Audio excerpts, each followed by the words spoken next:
Hi, this is Dr. Steve Vargo, and this is episode 11 of Can I Ask You One Question, where we dive into the minds of industry experts and thought leaders, and we try to learn one critical thing from them that we can apply to our professional, maybe even our personal lives. And for this episode, I have invited Matt DiBlasi. I've known Matt for a little while. Matt's the president and co-founder of Abyde, a HIPAA compliance software company.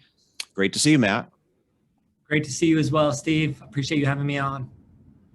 Matt, something that comes up a lot in conversations that I have with ODs is the topic of opportunity cost, which what I find is a lot of docs would like to spend more time on things like marketing, adding a specialty, staff training, but they get pulled in a lot of different directions that really limit their ability to focus on these important areas of the practice. And one of those tasks that that direction they get pulled in is HIPAA compliance, which is obviously very important, but not necessarily one of those things that's going to grow a practice or differentiate the practice in the eyes of patients.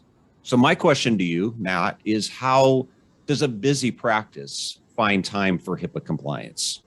It's a loaded question. I appreciate you asking it. You're absolutely right. I mean, as a business owner myself, I can sympathize with practice owners out there all over the country in terms of the different tasks and things that come to their plate on a daily basis when trying to operate a business while also providing unparalleled, patient care and towing that line. And for so many practice owners who are doctors out there, that can be something that's a little bit foreign to them, right? It's not what they go to school for. So this is something that we've learned at Abyde over the years, opportunity costs and efficiencies. And some of the things that we've landed on as we've worked through some of these same challenges, albeit, a little bit different. We don't necessarily deal with HIPAA compliance and securing patient data within Abyde, but we have our own challenges around efficiencies, and we're looking at priority a lot. And I think that's where a lot of practices should start in setting priorities. Now, how do you set the priorities is the question, right?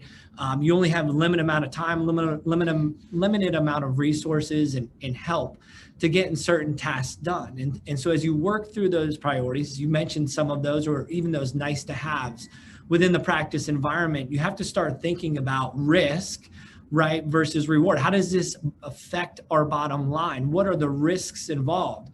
And so when you look at HIPAA compliance is really not, as you mentioned, going to add to their bottom line if they take care of it. It's a box they can check, absolutely, but nobody's writing checks when they become HIPAA compliant.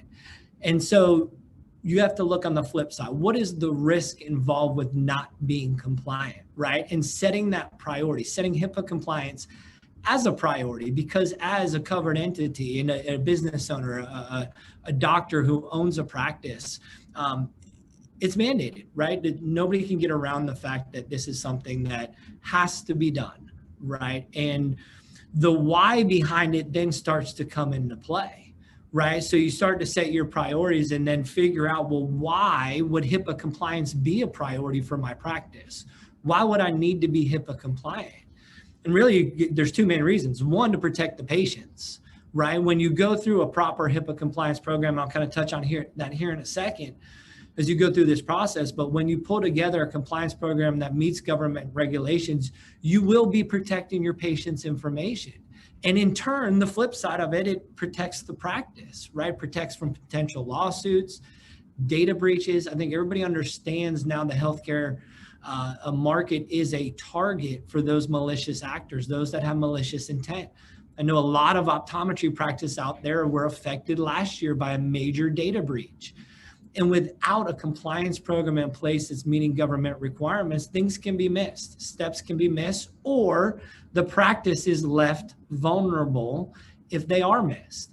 And I'm sure a lot of those practices that were affected by the data breach last year now understand that and understand some of the things that they must have in place should these what ifs occur.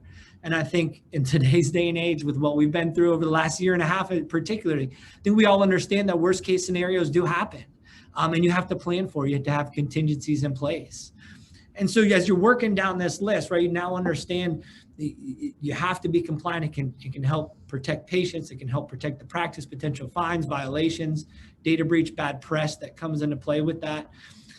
You start to realize the importance of it, right? So then it's, well, what do I need to do to be HIPAA compliant? How do I comply with these laws? And so we like to think of HIPAA compliance as very similar to taxes, right? Without your taxes being documented correctly, you're truly not compliant.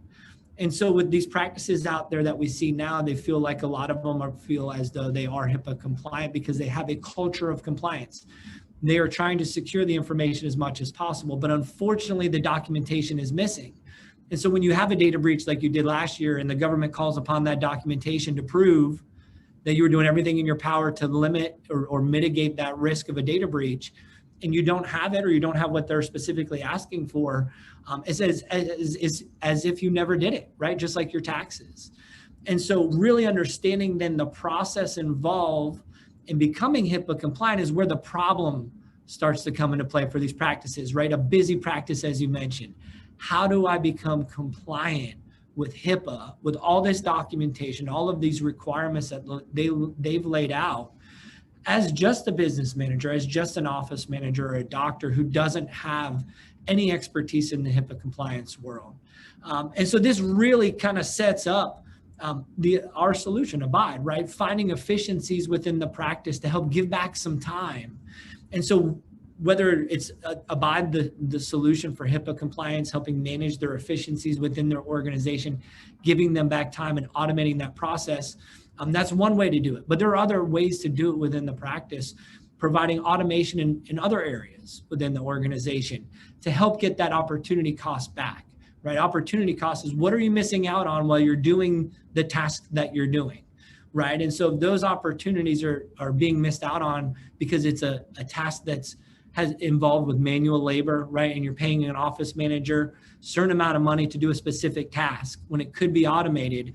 Where else in the practice could they better utilize that time to actually drive in revenue, right? So when you look at it in comparison with HIPAA compliance, where it's not adding to the bottom line, but yet you're paying your office manager or a doctor spending their valuable time on the weekends trying to comply with this requirement, missing out on other opportunities, whether that's building the brand, whether that's in the optical area, selling additional frames.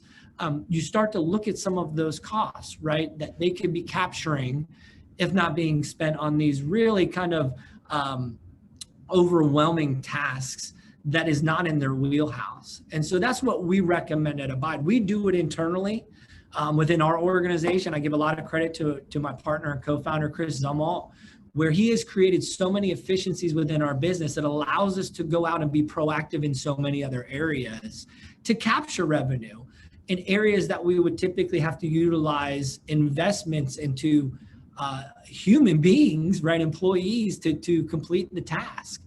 And so it just frees us up in a lot of different areas to do things that maybe others don't have the luxury of doing because of the efficiencies that we built in. But there is a cost involved in that, right? There is a cost, but we know that the opportunity cost that we're missing out on is greater than the cost and the investment that we're putting in to whatever that efficiency within our organization.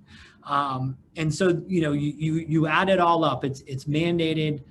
It takes a lot of time to do. How do you comply with it? Well, you find a solution that creates efficiencies within your organization and gives back time to the practice. You mentioned before, what's the cost of not doing this? And I try to look at things now through that filter more often because it's easy to look at the cost of doing something and then decide against it, right? Even something like HIPAA compliance, you'll look at that there's a price tag to that. But typically when we'll say, or when you might hear, what's the cost of not doing it? Your mind might immediately go to areas of non-compliant. And if I were to get in some kind of trouble for being non-compliant, but that's only one aspect. There's the other issue that we're talking about, which is the efficiency of the practice. And what's the cost of not just HIPAA compliance, but like you said, any other area that could be delegated or outsourced or automated. The cost of not doing that is the loss of potential income or other valuable add-ons to the practice that you're not getting.